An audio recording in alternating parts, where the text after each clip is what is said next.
Live है। जय हिंद दोस्तों, नमस्कार। कैसे हैं आप सब? उम्मीद है एकदम शानदार, लाजवाब, ज़बरदस्त, बेहतरीन, जिंदाबाद हैं और बड़े ही शानदार तरीके से आप सभी प्यारे दोस्त अपनी तैयारी में जुटे हुए हैं। आशा करता हूं कि कल संडे के दिन को आपने बड़े ही बेहतर तरीके से यूज़ किया होगा और उसमें आपने जितना भी अब तक हमने पढ़ा है उसका सही से रिवीजन भी किया होगा। एक बार सभी आज मेरे प्यारे दोस्त ये बताइए कि क्या आपने कल सारा का सारा जितना भी हमने शुरू से लेके अब तक पढ़ा है, क्या उसका रिवीजन आपने किया? ज़रा मैं भी देखूं कि कितने यहाँ पर ऐसे लोग हैं जो वाकई सफलता की श्रेणी में खड़े हुए हैं और अपने आप को सफल होते देखना चाहते हैं।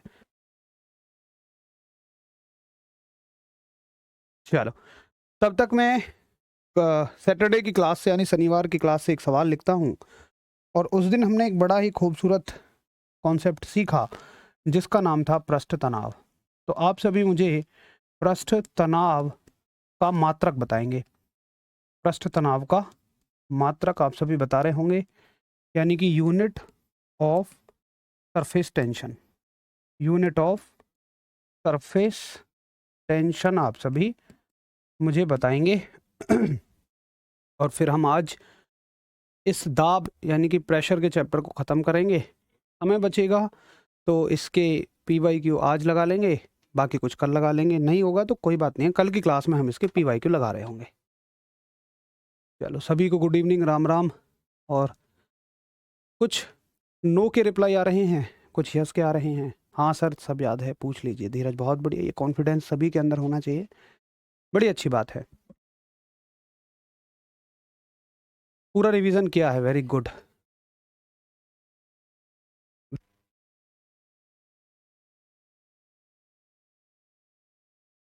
बहुत ही बढ़िया। आज लेट हो गए हैं आप 7 मिनट। यार देखो, कभी भी मैं लेट हो जाऊँ ना तो ये समझना कि या तो एप्लीकेशन वगैरह का कोई इशू है, टेक्निकली कोई इशू है। अभी टेक्निकल इशू छोटा सा था, चाहो तो मैं आपको एक स्क्रीनशॉट भी दिखा दूंगा।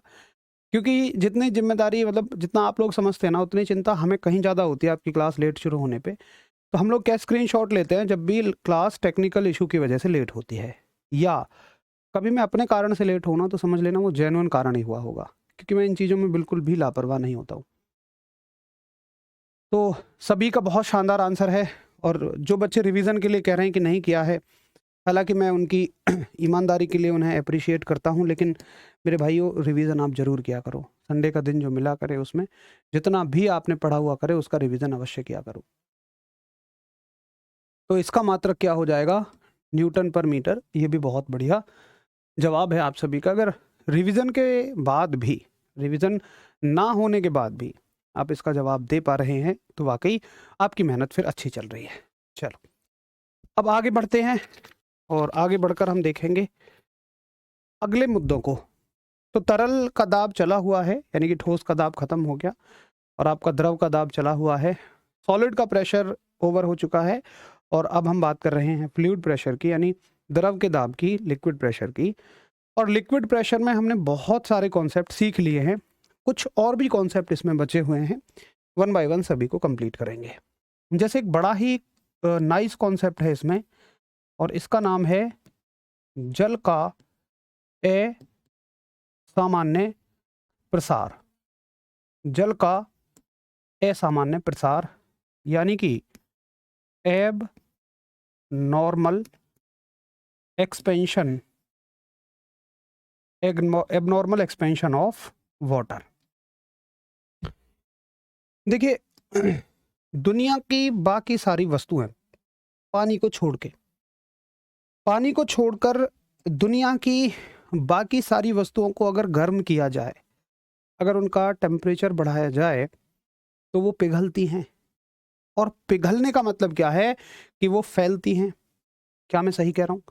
जैसे शहद है, शहद को आप गर्म करिए, वो पिघलेगा और फैलना शुरू हो जाएगा। फैलने का मतलब ज़्यादा जगह घेरेगा। ज़्यादा जगह घेरने का मतलब होता है कि ये वस्तु ज़्यादा आयतन घेर रही है, ज़्यादा वॉल्यूम ऑक्यूपाई कर रही है। और अगर ये वस्तु ज़्यादा वॉल्यूम ऑक्यूपाई कर रही है, ज़्यादा जगह घेर रही है, तो बताइए इसके घनत्व पे क्या फ़र्क पड़ेगा, इसके घनेपन पे, इसकी डेंसिटी पे क्या फर्क पड़ रहा है, ये घट रही है या बढ़ रही है, बताइए जल्दी से बताइए। तब तक मैं लिखता हूं कि तापमान बढ़ाने पर, मैं लिखता हूं तापमान बढ़ाने पर, यानी कि on raising the temperature, on raising temperature generally क्या होता है। जनरली का मतलब साधारणतया, यानी कि पानी को छोड़कर बाकी सभी वस्तुएं, तो उनके आयतन पे क्या फर्क पड़ेगा, उनके आयतन यानी कि वॉल्यूम पे क्या फर्क पड़ेगा,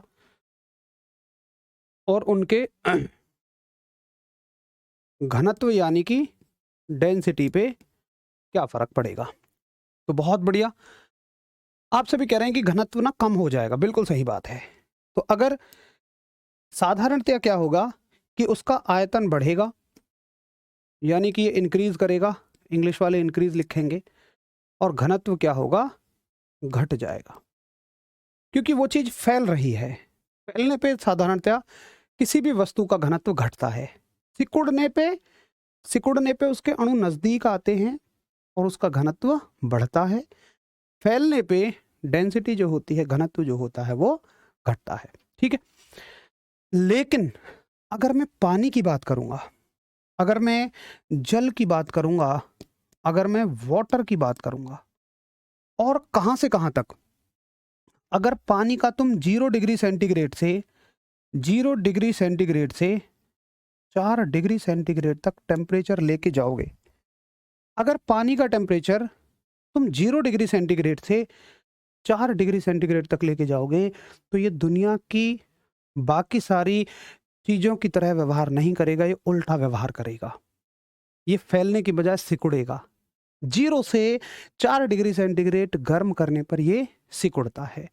और सिकुड़ने का मतलब आयतन क्या होगा, आप कहोगे अगर कोई चीज सिकुड़ रही है तो वो कम जगह घेरेगी, यानी कि उसका आयतन घटेगा, और घनत्व पे क्या फर्क पड़ेगा, अगर सिकुड़ेगी तो डेंसिटी बढ़ जाएगी, तो घनत्व क्या हो जाएगा, घनत्व बढ़ जाएगा।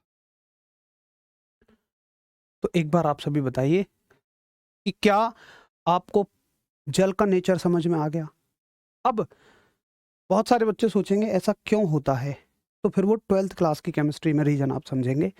हमें 12th क्लास की केमिस्ट्री पे नहीं जाना है, उतना लेवल बढ़ाना नहीं है, बस आप इस बात को सीधा सीधा याद रखेंगे।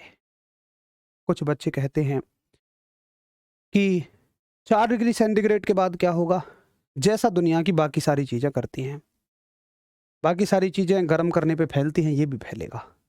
0 डिग्री सेंटीग्रेड के बाद मतलब ठंडा करोगे तो दुनिया की चीज़ें सिकुड़ती हैं, तो वो भी सिकुड़ेगा। ठीक है, तो समझ में आ गया हो, नोट हो गया हो, तो एक बार हम सब करें, फिर मैं आपको क्वेश्चन बताऊं क्या क्या क्वेश्चन पूछे जाते हैं। तो देखिए क्वेश्चन क्या क्या पूछे जाएंगे। पहला सवाल कि आप तो केवल रिलेशन याद रखते हैं घनत्व के साथ, लेकिन आयतन के साथ भी संबंध पूछे जाते हैं, तो ये सारी चीजें याद रखेंगे। अब देखिए इससे क्वेश्चन क्या क्या बनेंगे, नोट डाल के सवाल लिखेंगे। आप डालेंगे एक प्यारा सा नोट और सवाल लिखेंगे कि किस तापमान पर, किस ताप पर, यानी कि किस टेम्परेचर पर जल का घनत्व, यानी कि पानी की डेंसिटी सबसे अधिक होती है,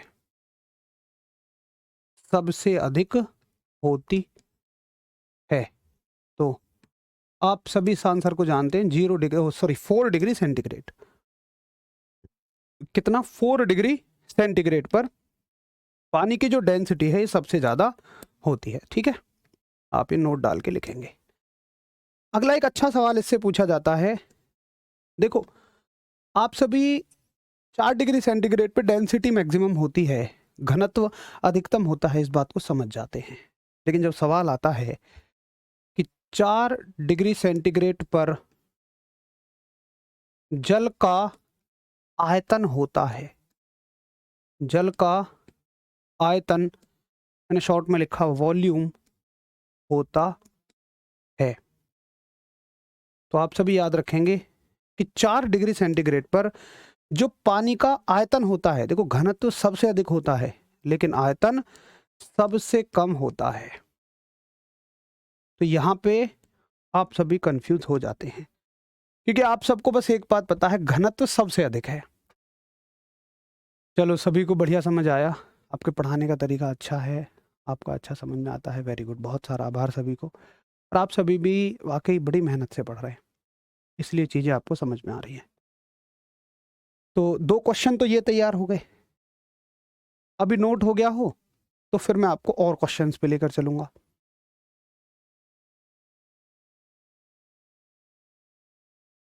फिर इसमें कितने चैप्टर और रह गए हैं भाई? देखो मोनू, अभी चैप्टर चैप्टर मत पूछो यार, क्योंकि ये में एक लंबी दौड़ रहेगी हमारी साइंस को लेके। CBT 1 CBT 2 दोनों का कवर कराना है। मैं आपकी बायोलॉजी और केमिस्ट्री के लिए मैंने बोल दिया है, वो जल्दी ही चल जाएगी पैरेलली। लेकिन मुझे कोई इस बात से फोर्स मत करना कि इसमें जल्दी करवाओ, इतना लंबा सिलेबस हो गया। अच्छा खासा वेटेज है भाई साइंस का। मैं कभी ऐसे काम नहीं करता जिससे आप बाद में मुझे कोसो कि यार आपने तो हमें जो पढ़ाया वो आया ही नहीं। 10 क्लास फालतू लगा दूंगा, लेकिन पढ़ेंगे दोस्त ऐसे कि पेपर में से खुश होकर निकलो। चलिए बहुत बढ़िया, स्कूल में पढ़ाने के साथ साथ आप क्लास भी ले रहे हैं। देखो वैसे मैंने भी जब तैयारी की थी तो मैंने भी अपना काम ट्यूशन पढ़ा पढ़ा के ही चलाया था, लेकिन एक सलाह मैं ऐसे लोगों को देना चाहूँगा कि जो ट्यूशन वगैरह पढ़ा के अपनी गुजर बसर कर रहे हैं, मैं भी उनमें से एक हूँ। लेकिन मुझे कभी ऐसा हुआ था कि जब मैंने ट्यूशन पढ़ाना शुरू किया तो बच्चों को बढ़िया समझ में आया, तो मेरे ट्यूशन बहुत बढ़ने शुरू हो गए थे। एक समय पे मैंने बहुत ट्यूशन पढ़ाए थे, लेकिन उसमें ये हो गया था कि जब पैसा आता है ना, हल्का सा लालच बढ़ने लगता है, फिर मन करता है और ट्यूशन पढ़ाओ और ट्यूशन पढ़ाओ, बच्चों के बैच बनाते चले जाते हैं हम, तो उसमें अपनी पढ़ाई डिस्टर्ब होती है। इसलिए जो भी दोस्त ट्यूशन पढ़ा के स्कूल जाके अपना समय पढ़ाई को दे रहे हों, वो कोशिश करना कम से कम रखो इन चीज़ों को, क्योंकि ये ट्यूशन पढ़ाना, प्राइवेट स्कूल में टीचिंग करना, ये एक समय तक ठीक है, लेकिन परमानेंट मत बनाना इसको। लालच आएगा जब पैसे आएंगे, उस लालच को कंट्रोल करना, केवल इतने पैसे कमाना जितने से आपका खर्चा चल जाए, बाकी अपना समय सारा पढ़ाई को देना। स्थायित्व जो है वो एक सरकारी नौकरी में ही है, स्टेबिलिटी आपकी गवर्नमेंट जॉब में ही है। चलो बहुत बढ़िया, तो ये हो गया जल का असामान्य प्रसार, यानी कि एबनॉर्मल एक्सपेंशन ऑफ वाटर। अब देखिए इससे एक क्वेश्चन क्या आता है, क्वेश्चन आता है कि अक्सर सर्दियों में नलों के पाइप फट जाते हैं। आपने कहीं इस तरह के अगर नलों के पाइप देखे हों तो ये ना सर्दियों में फट जाते हैं। क्यों होता है ऐसा, देखेंगे। क्वेश्चन आएगा कि सर्दियों में, आप क्वेश्चन की फॉर्म में ही लिखना है इसको, सर्दियों में, और इतने तो इंग्लिश वाले भी जानते होंगे सर्दी क्या होती है, नल क्या होते हैं। नलों के पाइप या कोई भी पाइप हो, नल क्यों, कोई भी पाइप हो, फट जाते हैं। देखो ऐसा इसलिए होता है क्योंकि सर्दियों में टेम्परेचर आता है जी, मतलब 2-2 डिग्री सेंटीग्रेड तक आ जाता है, 1-1 डिग्री सेंटीग्रेड तक आ जाता है ना।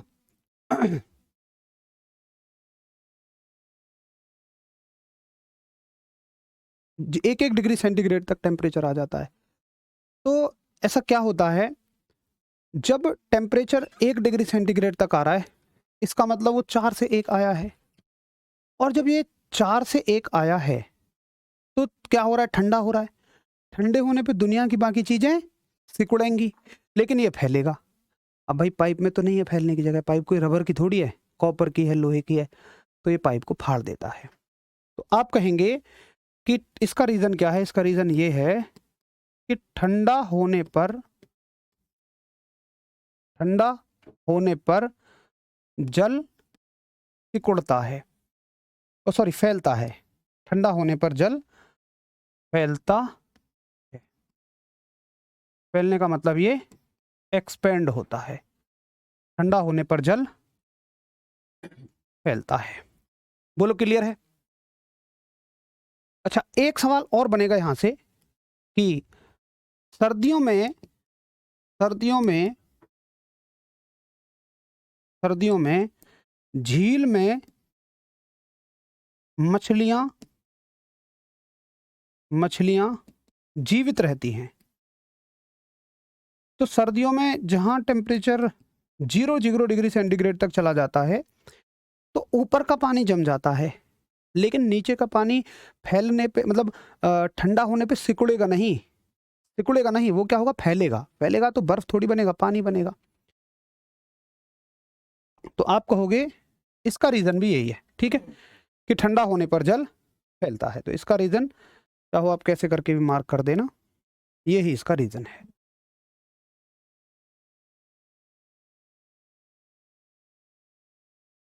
चलिए, आशा करता हूं कि आप मेरी बात को समझ गए होंगे कि किस प्रकार से जो परिघटनाएं हमें व्यवहारिक रूप से अपने आसपास देखने को मिलती हैं उनके कारण क्या रहते हैं। एक बार थम्स अप करें सभी, अगर आपको इतना समझ में आ गया हो और नोट हो गया हो। चलो, बहुत सारा प्यार, बहुत अच्छा पढ़ाते हैं आप सभी, बहुत ध्यान से पढ़ते हैं।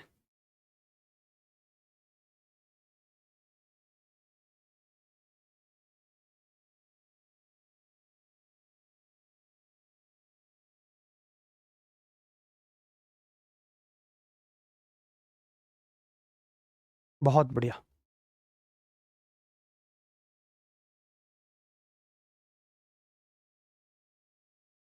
कोई भी अच्छा काम करें आप अपने ऊपर कभी नहीं लेते, ऐसा क्यों सर? मैंने आज तक कितनी क्लास देखी है। गणेश मीना, मतलब शायद आप ये कहना चाह रहे हैं कि अगर कभी कोई मेरी तारीफ करे या मैं अच्छा काम करूं तो मैं उसे अपने ऊपर नहीं लेता हूं। अच्छा, मुझे एक बात बताना छोटी सी, कि क्या कभी पेड़ अपने फल स्वयं खाते हैं?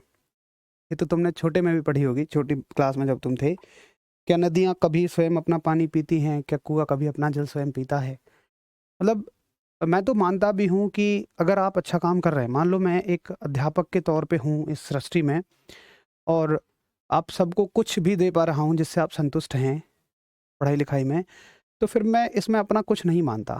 मैं मानता हूँ कि ऊपर वाले ने जो भी प्रकृति में सिस्टम को चला रहे हैं, उन्होंने हमें चुना है और आप सबके बीच में भेजा है। और मुझे एक बात कभी कभी मैं सोचता हूँ कि मेरी नौकरी भी लगी है, मैंने इतने सारे एग्जाम्स दिए, किसी में नौकरी नहीं लगी, नौकरी लगी है मेरी जल सेवा में। तो मैं कहीं न कहीं ये मानता हूँ कि ऊपर वाले को यही एक परोपकार का मौका भगवान ने मुझे दिया है, तो फिर मुझे अपने ऊपर उसमें कुछ भी नहीं लेना चाहिए। ये सब बड़ों का आशीर्वाद है, आप सबका जो दिल से दुआएँ निकलती हैं, उन सब के कारण होता है। मैं कभी नहीं मानता कि इसमें कभी कोई इंसान कुछ कर पाएगा। ठीक है? चलो, ये हो गया आपका जल का असामान्य प्रसार। अब 2 मुद्दे आते हैं, बहुत बढ़िया-बढ़िया मुद्दे आते हैं। एक होता है आपका सहसंजक बल। 2 फ़ोर्स आते हैं इस नेचर में, इसको बोलते हैं हम कोहेसिव फ़ोर्स, और एक फ़ोर्स होता है आपका आसंजक बल। भाई यार, इस गेट खोल लो। आसंजक बल यानी कि एडहेसिव फ़ोर्स, ठीक है? अब मेरे एक एग्ज़ाम्पल से समझना तुम इनको, बहुत बढ़िया एग्ज़ाम्पल है। मान के चलिएगा मैंने एक प्लेट ली, ठीक है? और इस प्लेट में हमने एक पानी की बूंद रखी। ये हो गई एक पानी की बूंद, ठीक है? मैं थोड़ा इनको बड़ा बना लूँ, है ना? तो आपको ज़्यादा बढ़िया समझ आएगा। ये हमने एक प्लेट ली और यहाँ पे रख देते हैं हम एक पानी की बूंद। ये हमने एक पानी की बूंद रख दी। प्लेट है कांच की। कैसी प्लेट है? कांच की प्लेट।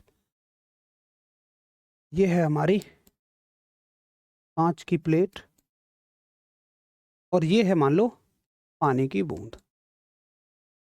अब क्या होगा कि जैसे ही आप कांच की प्लेट पे पानी की बूंद को रखते हैं, तो यहाँ पे 2 तरह के बल एक्टिवेट होते हैं, 2 तरह के बल सक्रिय हो जाते हैं। कौन कौन से फोर्स हैं?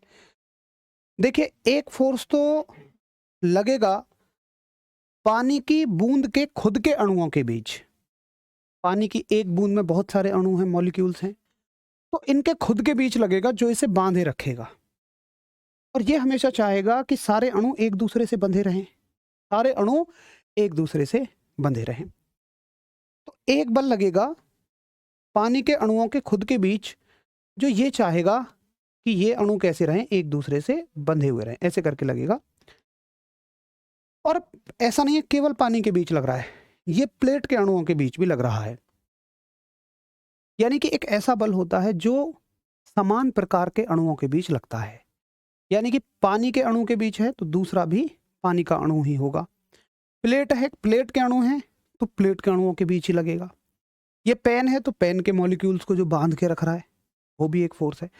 तो ऐसे हर एक बल को हम बोलते हैं सहसंजक बल। तो सहसंजक बल होता है कि समान या एक जैसे अणुओं के बीच लगने वाला बल, ऐसे लिख सकते हो आप आसान सी भाषा में। एक जैसे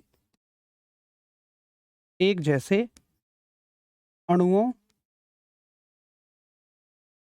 के बीच, एक जैसे अणुओं के बीच लगने वाला बल।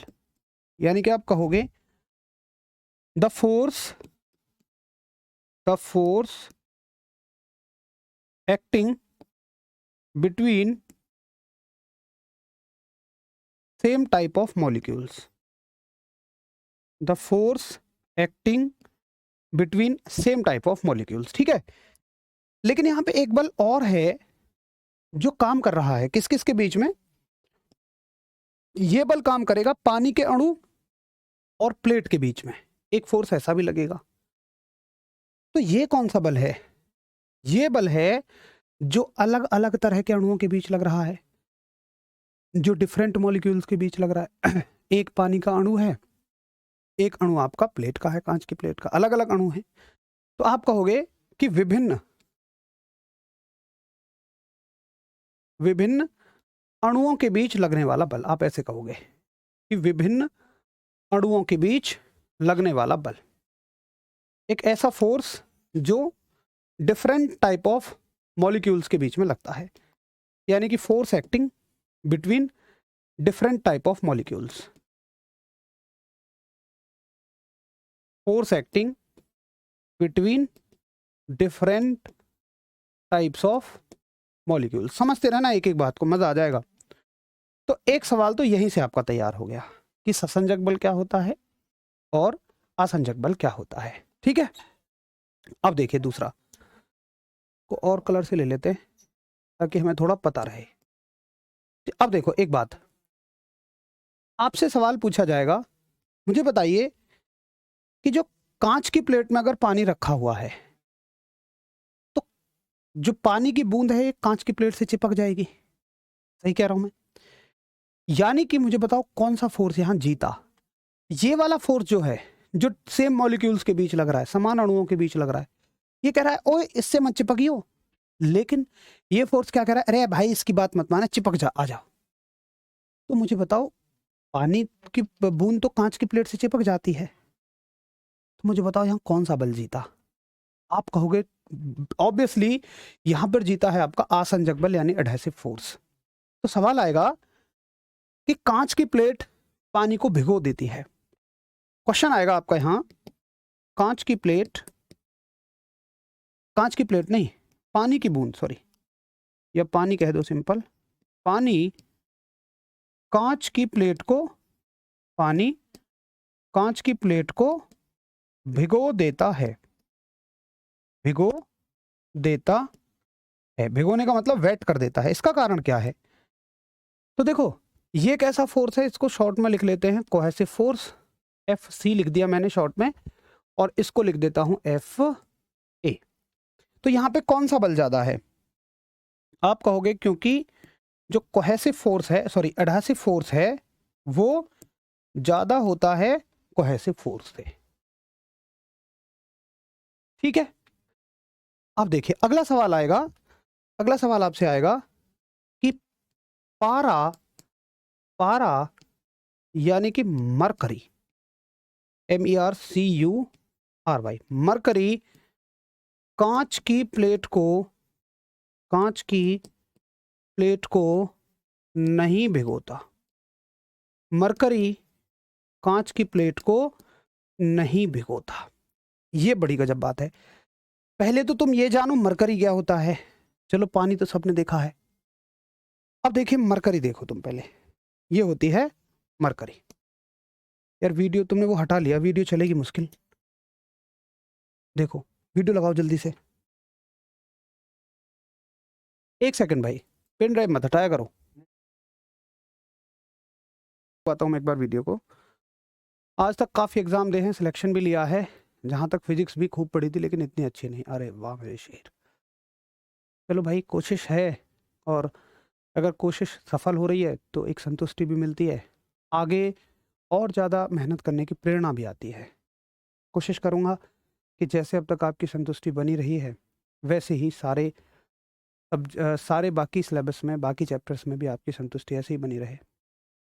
इसको मत हटाना है ना वीडियो को, मतलब पेन ड्राइव मत हटाना। देखो ये इस जो परख नली है, इसमें एक पारे की बूंद है और पारे की बूंद को हाथ पे डालेंगे तो देखना जरा, क्या ये हाथ से चिपक रही है? ये ना हाथ से चिपकेगी और ना ही कांच की प्लेट से चिपकती है। ये देखो, ये पारा ऐसा मेटल होता है ना, ऐसी धातु है, मतलब जो लिक्विड फॉर्म में है, द्रव की फॉर्म में है, लेकिन किसी भी चीज से चिपकती नहीं है। देखा होगा आपने। इसको वापस से परख नली में पलट लेंगे, फिर भी ये बिल्कुल भी नहीं चिपकती। दोबारा देख सकते हैं।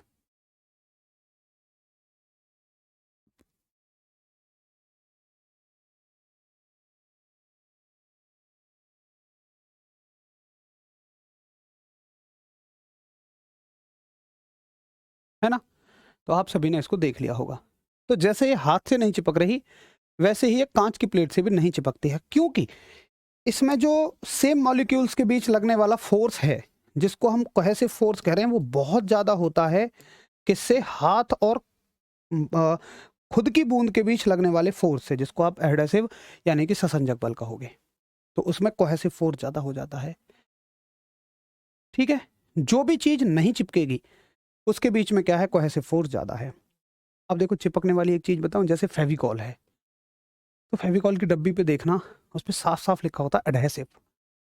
एडहेसिव का मतलब क्या है भाई? चिपक जाएगी। अगर एडहेसिव फोर्स ज्यादा है, यानी कि आसंजक बल ज्यादा है, तो निश्चित तौर पर चिपक जाएगी।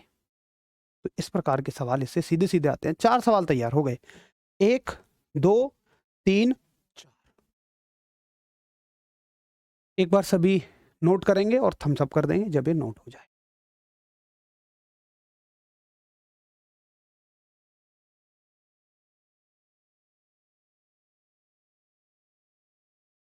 भाई बाकी बचे हुए में जीएस रहेगी यार।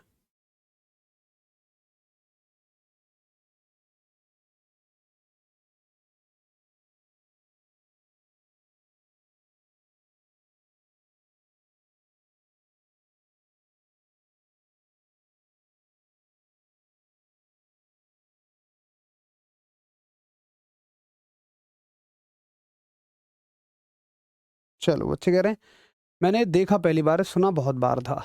मैं समझता हूँ कि मरकरी के बारे में आप सब लोग सोचते हैं, जो सर्दियों में ना सुबह के टाइम जिसको कहते हैं पारा पड़ रहा है यार, वो मरकरी नहीं होता। वो तो खाली पानी की बूंद जब ज़्यादा हाई, बहुत ज़्यादा जम जाती है, वो बन जाती है। चलिए भाई, तो ये भी आपको समझ में आ गया। ये छोटे छोटे डिफरेंट डिफरेंट मुद्दे हम कवर कर रहे हैं इसमें। अब एक मुद्दा इसमें आता है जिसको हम बोलते हैं शांता। बहुत अच्छा मुद्दा है, पेपर में पूछा जाने वाला है। शांता यानी कि विस्कोसिटी, ये केवल द्रव से संबंधित टर्म है और इसको दिखाते हैं हम सिंबल ईटा से। एन को नीचे खींच दो, ये बन जाएगा आपका ईटा। अब देखिए, ईटा क्या होता है, विस्कोसिटी क्या होती है, शांता क्या होती है। आप सभी ने देखा होगा, इसकी इमेज नहीं ली है मैंने। चलो मान लेते हैं कि ये मेरे पास एक प्लेट है, सिंपल कोई भी प्लेट। ये मेरे पास एक प्लेट रखी हुई है और मैंने इस पे बहुत सारा शहद उड़ेला, ऐसे करके किसी बर्तन में से डाला। तो शहद मान लो मैंने बहुत सारा यहाँ से यहाँ डाला, ऐसे करके। अब शहद इस पे आ जाएगा, शहद इस पे आएगा। तो शहद की जो पहली लेयर होगी, पहली जो परत होगी, वो बिल्कुल पूरी तरह से संपर्क में होगी प्लेट के में। ठीक, ऊपर की जो परत होगी, ऊपर की जो लेयर होगी, ये पूरी तरह से संपर्क में होगी दूसरी लेयर के में। ठीक है, ये पूरी तरह से संपर्क में होगी दूसरी लेयर के में। तीसरी परत जो होगी, ये पूरी तरह से संपर्क में होगी ऊपर की लेयर के में, ऐसी रहेगा। अब होगा क्या इसमें? होगा ये कि प्लेट चूंकि रुकी हुई है, बिल्कुल ये जो परत होगी ये प्लेट के साथ ही रुक जाएगी। अगली जो परत होगी ये थोड़ी सी आगे बढ़ेगी क्योंकि ये वाली परत इसको रोकेगी कि आगे मत जाओ।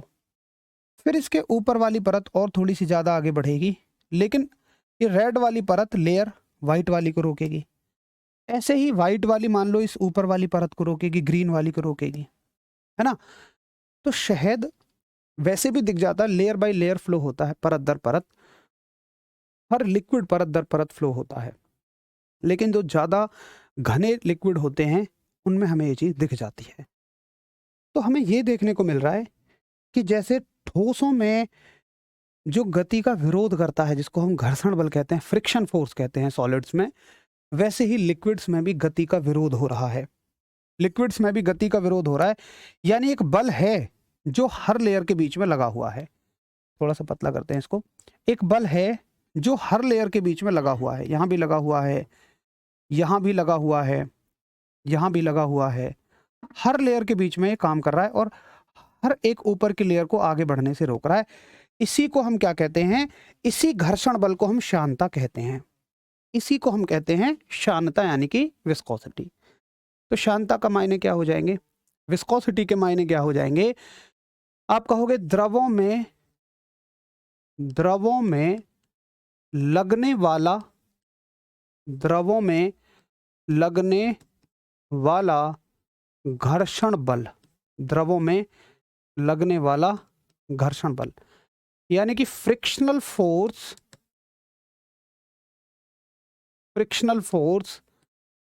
एक्टिंग, या ऐसे कहो द्रव की सतहों के बीच, ऐसे बढ़िया रहेगा कहना, पूरा कहो द्रव की सतहों के बीच, ऐसे कहो द्रव की सतहों के बीच में लगने वाला घर्षण बल, यानी कि frictional force acting between layers of fluid. ठीक है, तो आशा करता हूं कि आपको ये बात समझ में आ गई होगी। अब देखिए, जो द्रव जितना ज़्यादा हल्का होगा, जैसे अगर आप पानी को लेंगे तो उसकी लेयर्स ज़्यादा दूर तक जाएंगे। जैसे मान लो उतना ही पानी और उतना ही शहद में समान फर्श पर बिखेरता हूँ तो शहद थोड़ा दूर तक जाएगा, पानी ज़्यादा दूर तक चला जाएगा। हो सकता है पानी से भी कोई हल्की चीज़ ले लो, डीजल ले लो, पेट्रोल ले लो, केरोसिन ले लो, ये सब पानी से हल्के होते हैं और ज़्यादा दूर तक जाएंगे। तो जो द्रव जितना ज़्यादा घना होगा, शांता उसकी उतनी ही ज़्यादा होगी। लेकिन शांता घनत्व नहीं होती है, ये दोनों डिफरेंट चीज़ है भाई। घनत्व तो सॉलिड का भी हो सकता है, ठोसों का भी हो सकता है, लेकिन शांता थोड़ी ठोसों की होती है। बहुत बढ़िया, आप क्लास मुझे बहुत अच्छी लगती है, वेरी गुड, गजब, बढ़िया, ध्यान से पढ़ते हैं आप सब लोग। ठीक है, तो ये हो जाती है शांता। अब शांता को दिखाते हैं हम ईटा से, और शांता का आप डायरेक्टली मात्रक याद रखना, इसका कोई फॉर्मूला हम नहीं पढ़ेंगे, इसकी यूनिट हो जाती है आपकी, एक फॉर्मूला होता है उससे निकलती है, लेकिन उस फॉर्मूले को हमें नहीं पढ़ना है। और ये फॉर्मूला होता है आपका न्यूटन मीटर पर सेकंड। सीधा सीधा आपको याद रखना है, न्यूटन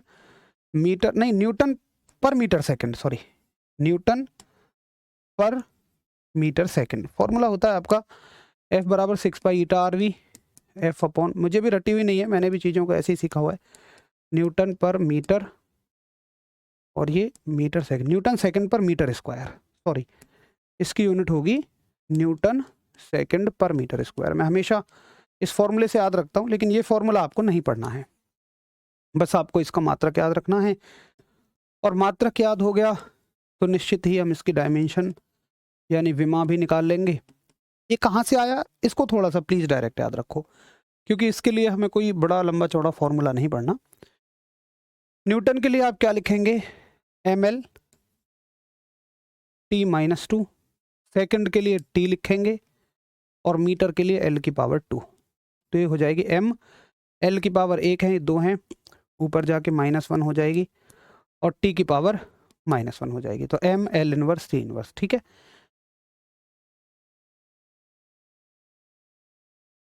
तो ये हो जाएगी इसकी डायमेंशन। एक बार सभी दोस्त नोट करेंगे।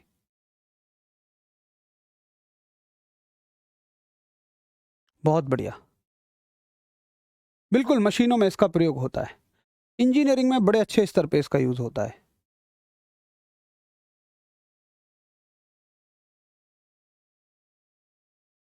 क्लास में टाइम का पता नहीं चलता, वाह बहुत बढ़िया, आप सभी बिल्कुल ध्यान से पढ़ते हैं। तो आज अभी हमारे पास और 20 मिनट हैं, आराम से इस चैप्टर को हम कंप्लीट कर लेंगे और कल हम बढ़िया तरह से बेहतरीन तरीके से इसके क्वेश्चंस कर लेंगे, है ना।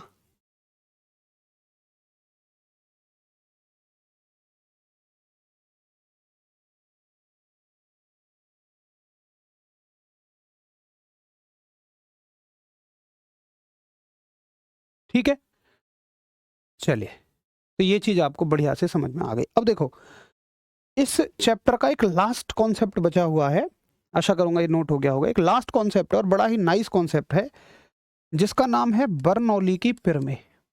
एक बड़ा ही बेहतरीन खूबसूरत सा कॉन्सेप्ट, बर्नौली की पिरामिड, आराम से हो जाएगा। Bernoulli's theorem, Bernoulli's theorem. तो देखो, आज तक ना आपने केवल बर्नौली थ्योरम को रटा होगा, मैं वादा करता हूँ आप समझ के भी जाएंगे और देख के भी जाएंगे। और जब आप चीज़ों को देख लेते हैं ना वीडियो के माध्यम से, तो आपको बढ़िया समझ में आती है। एक वैज्ञानिक हुए बड़े ज़बरदस्त, जिनका नाम था बर्नौली। तो बर्नौली साहब क्या कहते हैं कि देखिए भाई, अगर मान लो किसी पाइप में कोई लिक्विड फ्लो होता है, जैसे मान लो ये पाइप है और ये यहाँ पर रखी हुई है, ये ज़मीन है, ग्राउंड है, आगे तक है पाइप, ठीक, और इसमें फ्लो हो रहा है कोई लिक्विड, कोई लिक्विड, और उसकी डायरेक्शन है ये, इस दिशा में कोई लिक्विड फ्लो हो रहा है। तो इसके पास तीन ऊर्जाएं होंगी, इसके पास तीन ऊर्जाएं होंगी। एक तो होगी इसके पास दाब ऊर्जा, भाई अगर लिक्विड है तो प्रेशर एनर्जी वो लेके चलेगा ही चलेगा, प्रेशर एनर्जी। अगर ये फ्लो हो रहा है, अगर इसमें गति है, तो इसके पास होगी गतिज ऊर्जा, इंग्लिश वाले काइनेटिक एनर्जी लिखेंगे। और चूंकि इस पाइप की जमीन से कुछ ऊंचाई भी रही है, जिसको हम एच माने लेते हैं, तो इसके पास स्थितिज ऊर्जा भी है, नो डाउट। स्थितिज ऊर्जा यानी कि पोटेंशियल एनर्जी भी ये लेके बैठा है। अब ये क्या कहते हैं कि ये तीनों ऊर्जाओं का जो योग है, यानी कि इन तीनों ऊर्जाओं का कुल योग हमेशा नियत रहता है, हमेशा कांस्टेंट रहता है, हमेशा नियत रहता है। ये बात कभी ऐसे समझ ही नहीं आती है। आओ इसको मजे से समझेंगे अच्छे से। मान के चलिए, मैं मानता हूं कि इस स्थिति में इस पाइप के पास तीन एनर्जी हैं, pressure energy, kinetic energy, potential energy, यानी स्थितिज ऊर्जा। इनकी कुछ वैल्यू ले लो, मान लो ये वैल्यू है 10, ये वैल्यू है 7, ये है 5। क्या यूनिट है कोई पता नहीं, अपने मन से वैल्यू ली है, आप अपने मन से चाहे जो ले लो, ठीक है। अच्छा, मैंने क्या किया अब कि मैंने इस पाइप को थोड़ा सा झुका दिया। देखो एक बार, मैंने इस पाइप को क्या किया, हल्का सा ऐसे झुका दिया। अब एक बात बताओ, झुकाने से क्या फर्क पड़ेगा? पहली बात तो इसकी हाइट कम हो जाएगी। एग्री करते हो आप मेरी बात से? इसकी जो हाइट है वो कम हो जाएगी, मान लो इतनी सी इसकी हाइट रह गई, ठीक है। और इसके साथ क्या क्या बदलाव हुए? क्या इसकी प्रेशर एनर्जी में कोई बदलाव होगा? कोई नहीं, प्रेशर एनर्जी उतनी ही रहेगी 10। क्या इसकी काइनेटिक और पोटेंशियल एनर्जी में बदलाव होगा? काइनेटिक का मतलब गतिज ऊर्जा में। देखिए, ये जो पानी पहले यहां बह रहा था इतनी ऊंची पाइप में, अगर इस पाइप को ऐसे झुकाओगे तो पानी की गति बढ़ जाएगी, महसूस कर पा रहे हैं?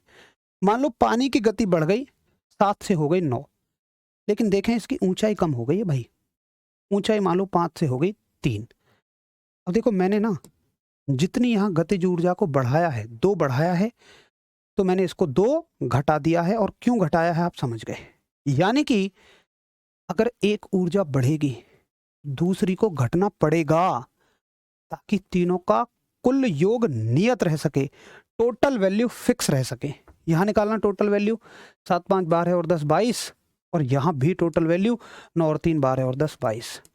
तो तीनों में से कोई एक ऊर्जा तो रहेगी कांस्टेंट यानी नियत, बाकी दो में से एक बढ़ेगी तो दूसरी घटना पड़ेगा, उसको उतनी ही घटेगी जितनी दूसरी बढ़ेगी। यह निर्भर करेगा सिचुएशन पे, जगह पे, कि कहाँ कौन सी ऊर्जा घटती है और कहाँ कौन सी ऊर्जा बढ़ती है। ठीक है, तो एक बार सभी हम सब करें कि हाँ हमें बहुत अच्छे से समझ में आ गया कि आपस में ये ऊर्जा कोई सी एक बढ़ेगी तो दूसरी उतनी ही घटेगी, तीसरी एज इट इज रहेगी, लेकिन इनका टोटल तो हमेशा ही कांस्टेंट रहेगा। इसी को कहते हैं बस बर्नौली प्रमेय। सवाल आता है कि बर्नौली प्रमेय किसके सिद्धांत पर कार्य करती है, तो कौन संरक्षित है। संरक्षित का मतलब जो ना बनी हो ना बिगड़ी हो, तो ऊर्जा ही तो संरक्षित है। ना ऊर्जा बनी ना बिगड़ी, एक रूप में बढ़ी दूसरे में घट गई, बनी बिगड़ी नहीं है, एक में बढ़ी एक में घट गई, ना फालतू ही ना कम हुई। तो आप कहोगे ये ऊर्जा संरक्षण के सिद्धांत पर आधारित है। ऊर्जा संरक्षण के सिद्धांत पर आधारित है, यानी कि based upon energy conservation, based upon energy conservation. ठीक, इसका कोई एग्जांपल, अरे मेरे शेर दिखाऊंगा, वीडियो में दिखाऊंगा, क्यों परेशान होते हो। ठीक है, नोट हो गया होगा। अब देखो इसकी वीडियो, पहले और समझो अच्छे से। इसके उदाहरण क्या हैं, इसके एग्जांपल्स क्या हैं, या एप्लीकेशन लिखो, इसके अनुप्रयोग लिखो। एप्लीकेशन का मतलब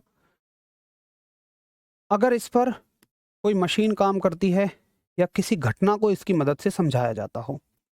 तो एक घटना होती है कि आंधियों में या तेज हवा में टिन का उड़ जाना। अब गांव के तो जानते होंगे शायद टिन क्या होती है, या टिन ना जानते हो तो छप्पर तो सब जानते हैं, गांव या शहरों के लोग। झोंपड़ी वगैरह पे पड़ी होती हैं टिन। तो ये है मान लो एक झोंपड़ी और इस पे पड़ी हुई है एक टिन, ये ऊपर या छप्पर पड़ा हुआ है। अब क्या होगा, बहुत तेज आंधी आई किसी दिन, यहाँ हवा की गति बहुत ज्यादा बढ़ी। आंधी आई और हवा की गति यहाँ ऊपर बहुत ज्यादा बढ़ेगी। अब देखिए, हवा की गति बढ़ी यानी काइनेटिक एनर्जी बढ़ी, एक ऊर्जा बढ़ी, तो बाकी दो ऊर्जाओं में से एक को तो कांस्टेंट रहना है। अब यहाँ एक बात बताओ, आंधी आने से पहले और आंधी आने के बाद क्या झोंपड़ी की लंबाई में कोई फर्क आएगा? नहीं। तो पोटेंशियल एनर्जी यानी स्थितिज ऊर्जा तो नियत रहेगी, लेकिन अब तीसरी ऊर्जा बची कौन? दाब ऊर्जा, तो उसे घटना पड़ेगा। अगर गतिज ऊर्जा बढ़ी है, काइनेटिक एनर्जी बढ़ी है और स्थितिज नियत है, पोटेंशियल कांस्टेंट है, तो दाब ऊर्जा को, प्रेशर एनर्जी को घटना पड़ेगा। तो यहाँ पे प्रेशर एनर्जी ऑटोमेटिकली ड्रॉप हो जाएगा, कम हो जाएगी। तो याद रखना कि जब भी हवा कहीं तेज बहे तो वहां पे दाब घट जाता है। अब भाई यहाँ का दाब सामान्य दाब है, नॉर्मल प्रेशर है। अगर कहीं प्रेशर घटा तो दूसरी जगह सामान्य प्रेशर भी उससे ज्यादा होगा। तो यहाँ का प्रेशर ज्यादा है। अब हवा कहाँ भगती है? याद रखना, हवा भगती है, जैसे घटा हुआ प्रेशर का मतलब खाली जगह हो गई है वहां, तो आसपास की हवा उसे भरने के लिए भागती है, अचानक से बहुत तेजी से आती है। तो हवा एकदम भरने के लिए भगेगी इस पूरी जगह को। जहां जहां हवा की गति तेज है उस हर जगह पे दाब कम है, यहाँ भी दाब कम है, और ये हवा एकदम भगेगी और खुद के साथ साथ टीन या छप्पड़ जो भी आएगा सबको उखाड़ ले जाएगी, बहुत हाई प्रेशर के साथ ऊपर जाती है। तो आप क्या आंसर दोगे? आपसे सवाल आएगा, आंधी में टीन का उड़ना या छप्पर का उड़ना किस घटना पर आधारित है? सिर्फ कहना बर्नौली प्रमेय, खत्म। कैसे है वो नहीं पूछेगा, मैंने तो बता भी दिया है। अगली एक डिवाइस देखो, बड़ी फेमस डिवाइस जो इसी सिद्धांत पर कार्य करती है, जिसको हम कहते हैं कणित्र। क्या बोलते हैं उसको? हम बोलते हैं कणित्र। कणित्र का मतलब होता है स्प्रेयर। स्प्रेयर क्या होता है? जैसे स्प्रेयर कह लो, या फिर आप इसको पेंट गन भी कहते हैं, इंग्लिश हिंदी दोनों में। स्प्रेयर तो होता है जो सैलून में रखा होता है, और जिससे जो बार्बर होते हैं, नाई होते हैं, आपके चेहरे पे पानी को पतली पतली बूंदों के रूप में छिड़कते हैं, एकदम झटका सा लगता है जिससे। और पेंट गन होती है जिससे गाड़ी वगैरह पे स्प्रे पेंटिंग की जाती है। तो उनसे कभी देखना कि पेंट गन से जो पेंट होता है बहुत बहुत बारीक बारीक पार्टिकल्स के रूप में, बूंदों के रूप में निकलेगा। और कणित्र तो आपने देखा है, उससे तो बहुत बारीक बारीक पानी की बूंदें निकलती हैं। अब देखिए वो काम कैसे करता है। तो आपने देखा होगा कि मान लो ये है आपका कणित्र, यहाँ से पानी की बूंदें निकलेंगी और यहाँ है इसका बटन, और ये है मान लो यहाँ इतना पानी। तो वो क्या करता है, इसको दबाता है और दबाते ही एकदम से पानी आएगा। ऐसा क्या हुआ, देखिए दबाते ही क्या हुआ यहाँ पे कि उसने यहाँ अंदर जो मौजूद हवा थी एकदम उसको बाहर निकाला। अब हवा एकदम गई तो यहाँ हवा का वेग बढ़ा, वेग बढ़ने से प्रेशर कम होगा और नीचे का जो प्रेशर है वो सामान्य दाब है, लेकिन नॉर्मल प्रेशर भी इससे ज़्यादा होगा, सामान्य दाब भी इससे ज़्यादा होगा। और हवा कहाँ भगेगी, high pressure to low pressure, high pressure to low pressure. इसलिए ये पानी, ये हवा जो होती है ऊपर जाने के चक्कर में पानी को भी अपने साथ ले जाती है। ठीक है, तीसरा उदाहरण इसका है कि ट्रेन के गुजरने के बाद, बड़ा बढ़िया उदाहरण है कि ट्रेन के गुजरने के बाद पटरी पर पड़ा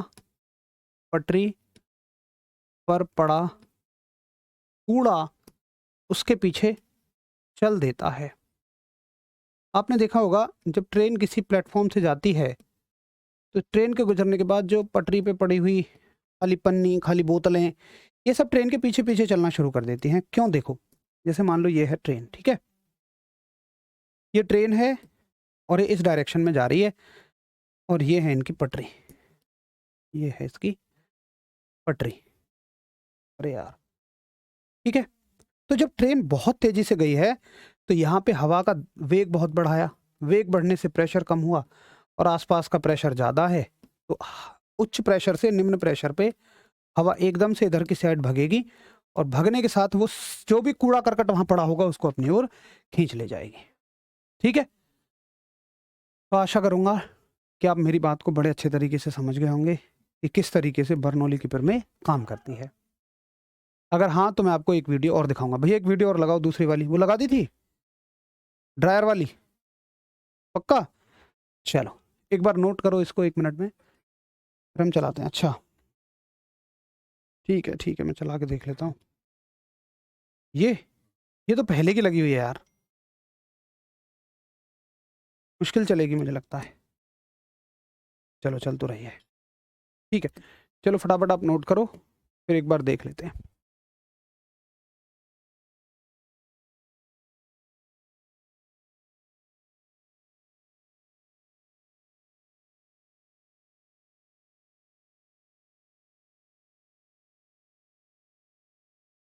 चलो अब देखो, मैं आपको एक प्रैक्टिकल वीडियो दिखाता हूँ कैसे वो बर्नौली प्रमेय के सिद्धांत को समझाती है। देखो ये मैंने जुगाड़ किया एक हेयर ड्रायर का, और मैंने कागज़ लिया और कागज़ को बेंड कर दिया, पाइप बना दी मैंने, और ये बेडशीट पे नीचे डाल दिया थर्माकोल। अब 2 स्थिति बनेंगी। पहली स्थिति मतलब हेयर ड्रायर को ऑन करने से पहले की, और दूसरी स्थिति हेयर ड्रायर को ऑन करने के बाद। तो ऑन करने के बाद क्या होगा कि हवा की गति यहाँ बहुत ज़्यादा हो जाएगी। हवा की गति अगर बहुत ज़्यादा हो जाएगी तो यहाँ का जो दाब है वो कैसा हो जाएगा, कम। अब जो नीचे का दाब है वो तो है ज़्यादा, तो हवा उच्च दाब से, हाई प्रेशर से लो प्रेशर की तरफ जाएगी, अपने साथ साथ वो थर्माकोल को भी खींच ले जाएगी। सही बात कह रहा हूं मैं? अब पोटेंशियल एनर्जी चेंज नहीं होगी, क्योंकि भाई ऑन करने से पहले और ऑन करने के बाद मैं यहीं रखूंगा, इसको ऊपर नीचे नहीं करूंगा या पाइप को ऊपर नीचे नहीं करूंगा। अब जरा देखते हैं कि आपको समझ आता है, मतलब ये थर्माकोल यहाँ जाता है या नहीं। ठीक है, चलो देखो मैंने हेयर ड्रायर ऑन किया हुआ है, क्या थर्माकोल जा रहा है नीचे से उड़ उड़ के? आप इसको घर पे भी कर सकते हैं, अपने छोटे भाई बहनों को समझा सकते हैं। तो आशा करूंगा कि आपको ये बात समझ में आ रही होगी। ठीक है, चलो एक बार और देख लो, ऐसा कुछ नहीं है कि मूवी का टिकट एक ही बार लिया है, कई बार देख लो। चलो मज़ा आ गया पढ़ के, वेरी गुड। तो देखो नीचे से थर्माकोल क्लियरली ऊपर जा रहा है, और जब हेयर ड्रायर मैंने ऑन किया हुआ है, तो आप इसको चाहे अपने घर पे देख रखें। तो ये बर्नौली प्रमेय को पूरी तरह से समझा देती है। तो यहाँ हमारा ये चैप्टर ख़त्म हो जाता है। अब इसके क्वेश्चंस करेंगे सारे के सारे प्रीवियस ईयर क्वेश्चन कल। तो 3 क्लास लगी लगभग, लेकिन बहुत अच्छे तरीके से सारी चीज़ें कंप्लीट हो गई। हाँ, एक चीज़ इसमें बच गई है अभी भी, वो है गैसों का दाब। गैसों का दाब 10 मिनट का काम है, बस एक दाब हमें पढ़ना है, उसको 10 मिनट में शुरू के में ख़त्म कर लेंगे और बाकी के समय में हम प्रीवियस ईयर क्वेश्चंस कर रहे होंगे। तो शेरों मिलते हैं कल, बढ़िया से रिवाइज करके आना। तब तक के लिए सभी को नमस्कार, धन्यवाद।